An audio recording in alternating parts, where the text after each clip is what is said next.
Saturday છે એટલે કંઈક તો નવું ઘરમાં તો બનવું જ જોઈએ. એટલે મેં મમ્મીને કીધું કે પાવભાજી બનાવી દે ને, તો મમ્માએ કીધું ચાલો આપણે વસ્તુ લેતા આવી. તો અમે પાવ લેવા અને પાવભાજીની બધી વેજીટેબલ્સ લેવા જાય છે. ચાલો તમને આગળ બતાવીએ. તો અમે ભાજીનો સામાન લઈ લીધો છે. હવે અમે ચશ્મા લેવા જઈએ છીએ. ચાલો અમે બતાવીએ. મમ્મી બ્રેડ લઈ રહી છે. અમે અંદર ગયા ત્યાં તો ઓહો હો કેટલો બધો નાસ્તો હતો. હું તો નાસ્તો લેવા જ માંડી. પછી મમ્માએ તો થોડોક લઈ દીધો નાસ્તો. પછી મમ્મી ભાજી માટે વેજીટેબલ્સ સુધારી રહી છે. બટેકા, પછી દૂધી, રીંગણા.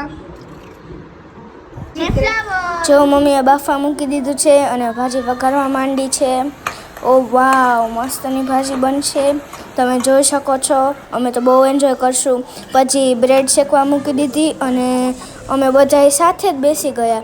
પછી અમને મમ્મી નહોતી પહોંચતી તો એકાએરે 5 બ્રેડ શેકવા માંડી. પછી અમને તો બહુ એન્જોય કર્યું. મારો વિડીયો ગમ્યો હોય તો લાઇક, શેર અને સબસ્ક્રાઈબ જરૂર કરજો. બાય.